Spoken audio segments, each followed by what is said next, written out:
Hello guys, welcome to my YouTube channel Prabhakar insights. Guys, भारतीय राज्य व्यवस्था में अब हम अध्याय 19 में आ गए हैं। आज हम प्रधानमंत्री से संबंधित जितने भी क्वेश्चन आंसर हैं उसके बारे में जानेंगे यहाँ पर। गाइस, जिनका भी पिछला चैप्टर्स छूट गए हों तो वो प्लेलिस्ट में जा कर के आप जितने भी क्वेश्चन आंसर हैं संविधान से रिलेटेड, हिस्ट्री से रिलेटेड, वो जा कर के देखें और नॉलेज को ग्रहण करें।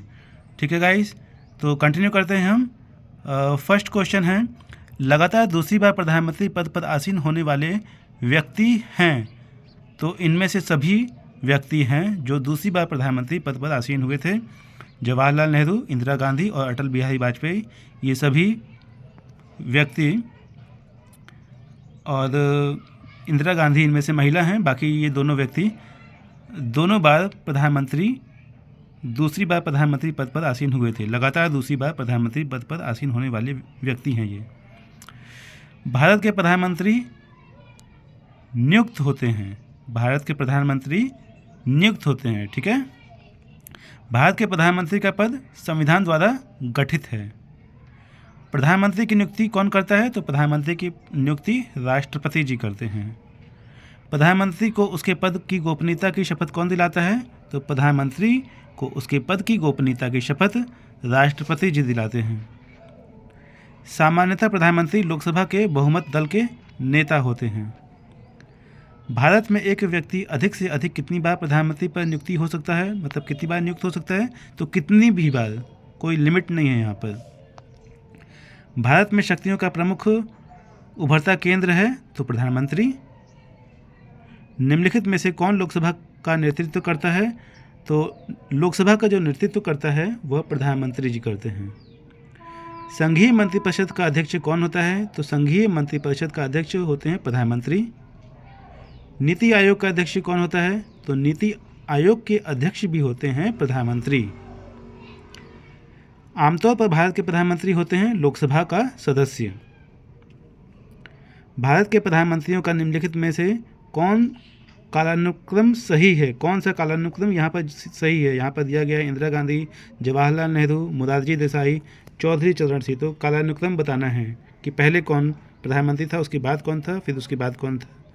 तो सबसे पहले थे भारत के प्रधानमंत्री जवाहरलाल नेहरू, उसके बाद हुई इंदिरा गांधी प्रधानमंत्री, फिर उसके बाद मोरारजी देसाई, उसके बाद चौधरी चरण सिंह।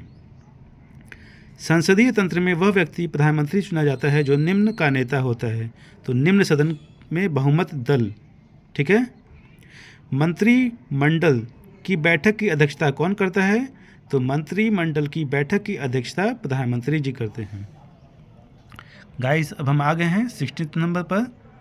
प्रधानमंत्री की नियुक्ति राष्ट्रपति करता है। यह किस अनुच्छेद में वर्णित है? तो यह अनुच्छेद 75 में वर्णित है। भारत के प्रधानमंत्री पद के लिए उम्मीदवार की कम से कम कितनी उम्र होनी चाहिए? तो कम से कम 25 वर्ष की उम्र होनी चाहिए। वही व्यक्ति प्रधानमंत्री पद की उम्मीदवारी करेगा, वही उम्मीदवार बनेगा, वही चुनाव लड़ सकता है प्रधानमंत्री पद के लिए जिसकी उम्र 25 वर्ष हो। भारत के प्रधानमंत्री लोकसभा में बहुमत दल के नेता होते हैं। प्रधानमंत्री कौन बनता है? तो लोकसभा में बहुमत दल के नेता ही प्रधानमंत्री बनते हैं। यदि भारत के प्रधानमंत्री संसद के उच्च सदन के सदस्य हैं तो वे अविश्वास प्रस्ताव की स्थिति में अपने पक्ष में वोट नहीं दे सकेंगे। भारत के प्रधानमंत्री का पद संविधान द्वारा सृजित होता है। भारत का प्रधानमंत्री सत्ता दल का अध्यक्ष हो सकता है। निम्नलिखित में से कौन सा वक्तव्य सही है? भारत का प्रधानमंत्री, ठीक है, तो कौन सा वक्तव्य सही है? ए, संसद के दोनों सदनों के सदस्यों में से अपने मंत्रियों का चयन करने के लिए स्वतंत्र है भारत का प्रधानमंत्री। ठीक है, किस प्रधानमंत्री ने एक बार पद से हटने के पश्चात दोबारा पद संभाला था? तो इंदिरा गांधी। नियुक्ति के समय निम्न में से कौन प्रधानमंत्री संसद के किसी भी सदन का सदस्य नहीं था? तो पीवी नरसिम्हा राव। प्रधानमंत्री का शपथ ग्रहण करने के समय राज्यसभा का सदस्य थीं तो श्रीमती इंदिरा गांधी। गाइस, अब हम आ गए हैं क्वेश्चन नंबर 27 पर प्रधानमंत्री का पद ग्रहण करने के समय विधानसभा का सदस्य था। कौन था उस समय विधानसभा का सदस्य? तो HD देवेगौड़ा। लोकसभा का विश्वास मत प्राप्त किए बिना ही प्रधानमंत्री पद पर कार्य करने वाले प्रथम व्यक्ति कौन थे? तो चौधरी चरण सिंह। कांग्रेस द्वारा समर्थन वापस लिए जाने के कारण ही त्यागपत्र देना पड़ा। तो उपर्युक्त सभी को, किस किस को? चौधरी चरण सिंह को, चंद्रशेखर को, HD देवेगौड़ा को। इंदिरा गांधी दूसरी अवधि के लिए प्रधानमंत्री बनी तो वर्ष 1980 से 1984 तक। जवाहरलाल नेहरू के निधन के पश्चात किसने प्रधानमंत्री पद ग्रहण किया? तो गुलजारी लाल नंदा ने ग्रहण किया। अविश्वास प्रस्ताव के कारण सर्वप्रथम किस प्रधानमंत्री को अपने पद से त्यागपत्र देना पड़ा? तो मोरारजी देसाई। वह प्रथम प्रधानमंत्री कौन थे जिन्होंने संसद सत्र में उपस्थित हुए बिना ही त्यागपत्र दे दिया था? तो चौधरी चरण सिंह। प्रधानमंत्री पद पर सर्वाधिक समय तक कौन आसीन रहा? तो प्रधानमंत्री पद पर सर्वाधिक समय तक जवाहरलाल नेहरू आसीन रहे। प्रधानमंत्री पद पर किसी एक कार्यकाल के लिए सबसे कम समय के लिए कौन आसीन रहा? तो अटल बिहारी वाजपेयी। निम्नलिखित में से किसने 2 बार कार्यकारी प्रधानमंत्री के रूप में पदभार ग्रहण किया? तो गुलजारी लाल नंदा। प्रथम गैर कांग्रेसी प्रधानमंत्री बने तो मोरारजी देसाई। सबसे कम उम्र के प्रधानमंत्री पद पर आसीन होने वाले व्यक्ति हैं तो राजीव गांधी। सबसे अधिक उम्र में प्रधानमंत्री पद पर आसीन होने वाले व्यक्ति हैं तो मोरारजी देसाई।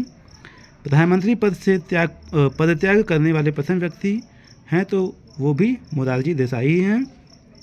ऐसे प्रथम प्रधानमंत्री जिनके विरुद्ध लोकसभा में अविश्वास प्रस्ताव लाया गया तो जवाहरलाल नेहरू। लोकसभा चुनाव में पराजित होने वाली प्रथम प्रधानमंत्री हैं तो इंदिरा गांधी। 43 नंबर है, प्रथम पूर्णतः गैर कांग्रेसी प्रधानमंत्री बने अटल बिहारी वाजपेयी। भारत के प्रथम सिख प्रधानमंत्री मनमोहन सिंह। किस प्रधानमंत्री द्वारा प्रस्तुत विश्वास प्रस्ताव पर अब तक की सबसे लंबी बहस लोकसभा में चली? तो अटल बिहारी वाजपेयी। अभी तक पद पर रहते हुए कितने प्रधानमंत्रियों की मृत्यु हुई है? तो यहाँ पर दिखा रहा है 3, पर हो गए हैं अब 4, क्योंकि अभी हाल ही में मनमोहन सिंह की मृत्यु हुई है। ठीक है, और sorry for mistake, Manmohan Singh की मृत्यु तो अभी हुई है।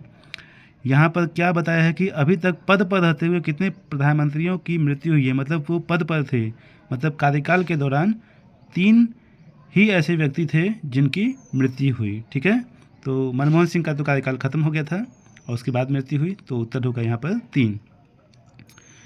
अब तक लोकसभा में प्रस्तुत अविश्वास प्रस्ताव सर्वाधिक बार किस प्रधानमंत्री की सरकार के खिलाफ रखे गए हैं? तो इंदिरा गांधी। भारत का वह प्रधानमंत्री जिसने एक सांसद की हैसियत से संसद के उन सभी संयुक्त अधिवेशनों की उपस्थिति दर्ज कराई जो स्वतंत्र भारत के इतिहास में अब तक संपन्न हुए हैं? तो अटल बिहारी वाजपेयी। गाइस, आप इसका स्नैपशॉट लीजिएगा और सेल्फ स्टडी कीजिएगा, ये आपका होमवर्क है, और कंटिन्यू करते रहिए। Self study very important to clear any exam, ये मैं आपसे हर वीडियो में कहता हूँ, इसलिए सेल्फ स्टडी करिए, कंटिन्यूटी रखिए। जितना आप कंटिन्यूटी रखेंगे उतना ही आपके भविष्य के लिए बेहतर होगा। और इस चैनल से जुड़े रहने के लिए चैनल को सब्सक्राइब कर दीजिएगा ताकि आपके पास समय से नोटिफिकेशन आ पाए और आप इसी तरह से नॉलेज का लाभ प्राप्त कर सकें। ओके गाइस, वीडियो पसंद आया तो लाइक कीजिएगा, चैनल को सब्सक्राइब कीजिएगा, बेल आइकन पर क्लिक कीजिएगा। Thank you for watch this video.